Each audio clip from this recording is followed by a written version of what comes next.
Alors, évidemment, moi ici, c'est la scène que je préfère, d'abord parce que vous êtes là, mais il y a d'autres scènes dans les autres tentes. Elles commencent leur programmation dès maintenant. Si vous voulez aller y faire un tour, vous pouvez. Il y en a un peu partout. Elles sont indiquées en haut des chapiteaux. Alors, ici, à tous engagés, nous voulons vous rencontrer, nous voulons vous écouter, mais nous voulons aussi vous inspirer. Et tout au long du festival, des entrepreneurs, des volontaires, des porteurs de projets viendront devant vous partager leurs histoires, leurs envies et leurs défis. Ça s'appelle les REDX. Les règles sont simples. C'est une personne face à vous, debout, pendant 10 minutes.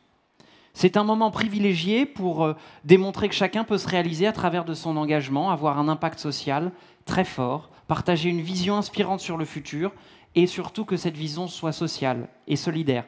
Croyez-moi, c'est assez intimidant d'être ici, debout, face à vous tous. Donc je compte sur vous pour soutenir comme il se doit le premier intervenant à relever le défi. Il vient vous parler de santé et de révolution numérique. Merci d'accueillir comme il se doit Monsieur Jean-Louis Davet, directeur général délégué du groupe Vive. Bonjour. Bonjour, donc j'aurais pu rebondir sur ce qui vient d'être dit à l'instant, parce que je vais vous parler de santé. Donc je ne vais pas vous redire encore ce qui a été largement débattu, à savoir que les nouvelles technologies nous font vivre un moment exceptionnel dans le monde de la santé.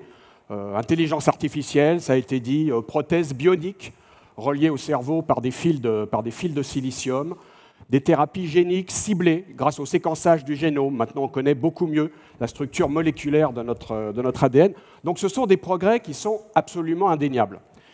Mais ils sont indéniables à un tel point qu'ils permettent tous les fantasmes et toutes les extrapolations. Vous avez certainement entendu parler de transhumanisme, d'homme augmenté. On nous promet l'immortalité, alors par deux façons, soit par éradication des facteurs de vieillissement, soit encore par téléchargement de la conscience sur la machine. Bon, alors quand on parle de santé, de protection sociale, il faut raison garder. Il y a effectivement beaucoup de phénomènes qui sont à l'œuvre, mais ne cédons pas ni aux engouements, ni aux peurs millénaristes. Alors, néanmoins, des choses se passent. Et dans le groupe Vive, qui est un groupe qui est mutualiste, qui protège en santé 20% de la population française, nous avons aujourd'hui une seule question. Et la question, c'est comment exercerons-nous notre mission dans le monde de demain, qui est une mission de protection solidaire, dans le monde de demain, et un monde qui sera éminemment tiré par le numérique, et qui plus est par un numérique qui n'en est qu'à l'adolescence. Un numérique qui aura considérablement évolué par rapport à celui que nous connaissons. Et quand on se pose cette question-là, on voit surgir un certain nombre de défis, et j'en partagerai juste 3 avec vous aujourd'hui. Le premier, c'est le défi de la personnalisation. Je parlais tout à l'heure de la génétique, des thérapies ciblées.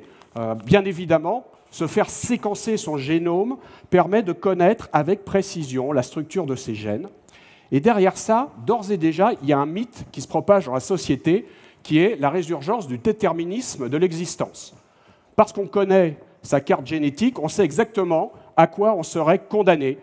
On sait exactement quelle maladie on pourrait contracter. On va jusqu'à dire, d'ailleurs, on ne pourra plus assurer la population parce que le prime serait beaucoup trop élevé pour ceux dont on connaît le risque. Bon, donc ça, c'est la version la plus négative. Alors, il faut, là aussi, je disais tout à l'heure, raison garder. Quand on dispose d'indications comme ça sur son génome, ce sont des probabilités. Ce qu'on sait, c'est qu'une personne va être plus exposée à une maladie, mais on sait aussi qu'elle sera davantage réceptive à certains traitements. Et tout ça est exprimé en termes de probabilité. Donc il n'y a pas de déterminisme de l'existence. Il faut casser cette idée définitivement. Pour autant, nous aurons tous accès de manière plus détaillée à des éléments sur notre santé. Et bien évidemment, l'assurance santé ne sera pas tuée parce que l'aléa subsistera, la sécurité sociale ne sera pas tuée, mais elle disposera de beaucoup plus d'éléments qu'avant. Et on imagine tout de suite, bien sûr, des segmentations plus fines de l'assurance santé. Bon. Donc ça, c'est un risque qu'on met souvent en avant. Moi, il y en a un autre que je trouve socialement peut-être encore plus déterminant, parce que l'autre, on peut le régler par des règles. La réglementation peut empêcher de segmenter et de tirer parti de ces éléments. Il y en a une autre. Vous prenez une population et vous dites, compte tenu de ce qu'on sait maintenant, grâce aux nouvelles technologies sur cette population, il y a 60% de risque de contracter telle maladie. Donc ça, c'est facile à comprendre. On se dit qu'il y a une population, il y en a 6 sur 10. Par contre, quand l'individu aura, par le progrès médical, connaissance d'une probabilité de 60% le concernant, lui, comment va-t-il réagir? Qu'est-ce qu'il va comprendre? C'est bien? C'est pas bien?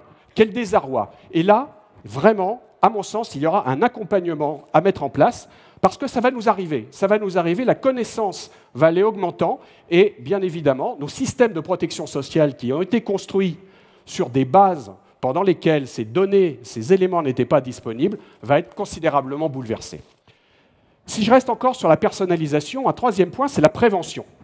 La prévention, vous savez qu'en France, on finance très peu la prévention. La sécurité sociale la finance peu. Les assureurs la financent peu parce qu'ils ont peur que les effets à long terme de la prévention, finalement, ne réduisent les dépenses qui seraient occasionnées pour le concurrent d'après, celui qui récupérerait l'assuré. Et l'individu n'est pas prêt à financer ces actions de prévention. Alors, il y a une solution à ça, possible, c'est, compte tenu de toute la connaissance qu'on aura accumulée technologiquement, c'est être capable d'expliquer beaucoup plus précisément à l'individu que non, il ne suffit pas de manger en général 5 fruits et légumes, c'est compte tenu de tes éléments, etc. Là, en faisant ça, tu accéderas à une meilleure santé et de le prouver. Ça, on peut le faire techniquement, petit à petit. Il y a juste un problème qui est un vrai dilemme, c'est que pour offrir des services comme ça de prévention qui sont hyper personnalisés, il faut pouvoir accéder à des données extrêmement intimes sur l'individu. Et où est-ce que je place le curseur entre mon désir de personnaliser l'aide, de personnaliser le service, et celui de protéger au maximum l'intimité et les données de santé du patient?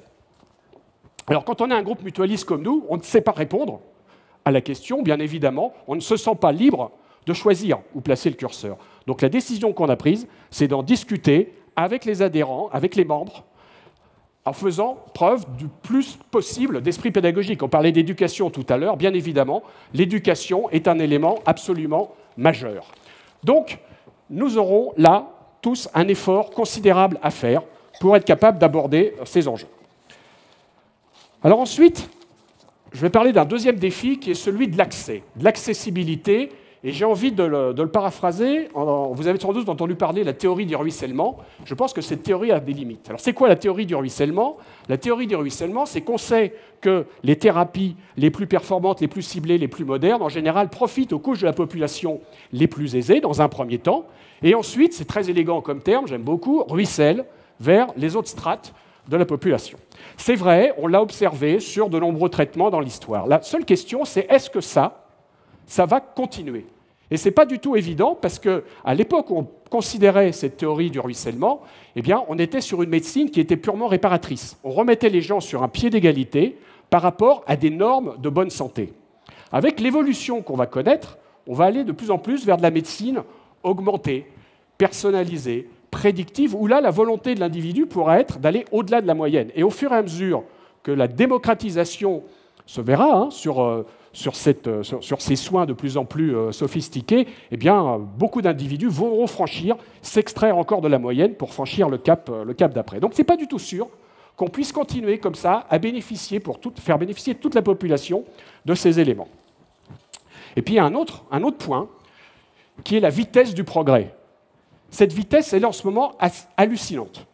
Et est-ce que nous aurons le temps, au fur et à mesure que le progrès évoluera, de faire bénéficier toutes les couches de la population de ces progrès successifs? Puisque l'image est fort peu élégante du ruissellement, je vais la garder. Et si vous observez un véhicule lancé à grande vitesse, vous regardez le pare-brise, il est très rare que les gouttes de pluie qui tombent en haut du pare-brise arrivent jusqu'en bas. Je pense qu'on peut garder cette analogie. Il n'est pas du tout sûr qu'à l'avenir, nous puissions continuer à irriguer l'ensemble de notre population par cette théorie. Dernier point, l'éthique. L'éthique est évidemment présente. Là, le numérique, on en a parlé beaucoup. Le numérique, c'est quoi? C'est une trinité. Le numérique, c'est les données, les algorithmes, les programmes et les machines. La donnée, les données de santé, elles sont extrêmement importantes. Je l'ai illustré tout à l'heure. Mais puisqu'elles sont importantes, on va avoir des enjeux pour la population de patrimonialité de ces données de santé, de marchandisation possible de partage. Et la manière dont nous répondrons socialement à ces questions va dépendre de la manière dont nous considérons ces données. Est-ce que nous considérons que ce sont simplement des empreintes dans le monde numérique de notre comportement, ou est-ce que ce sont des composants qui font partie intégrante de notre être? Et ça, dans un monde qui est de plus en plus numérique, on peut s'interroger sur le statut de la donnée et d'ailleurs avoir des échos possibles avec toutes les discussions sur les organes. Donc, un problème à aborder, celui de la donnée. Les algorithmes, on parlait d'intelligence artificielle tout à l'heure, l'intelligence artificielle est de plus en plus présente dans la santé et en médecine. L'intelligence artificielle, ce sont des algorithmes, des programmes qui apprennent eux-mêmes, en grande partie, et qui apprennent à partir des données de santé qu'on va leur donner. Mais on sait très bien que suivant les jeux de données, à partir desquels l'intelligence artificielle va précisément apprendre, on peut induire un certain nombre de valeurs morales ou pas, consciemment ou pas, que ce soit par les données ou que ce soit par les développeurs qui écriront les programmes eux-mêmes. D'où les questions qui sont devant nous de la transparence des algorithmes de l'intelligence artificielle, alors même que l'intelligence artificielle, ça a été dit, sera de plus en plus développée en santé. Et puis la machine, tout simplement, l'hybridation homme-machine, on sait très bien que ça va remettre en cause le périmètre de la nature humaine proprement dite. Donc voilà, nous sommes avec devant nous un certain nombre de grandes tendances qu'il va falloir aborder.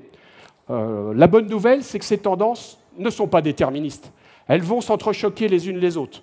Il va y avoir des tensions considérables dans ces différents mouvements de l'économie, et ces tensions, leur réalisation est encore imprévisible. Et c'est là que prend sens tout l'engagement. C'est que nous devons peser. Nous ne devons pas considérer l'innovation à tout crin comme un dû. Il faut toujours réfléchir par rapport au but que nous avons. Et ça, c'est précisément la mission que la mutualité dans son ensemble veut aborder. C'est une nouvelle mission, c'est d'être capable de peser sur le monde de la santé tel qu'il est en train de se définir devant nous pour que nous puissions en tirer le meilleur parti. C'est notre engagement et c'est l'engagement de vivre. Je vous remercie. Bonne journée.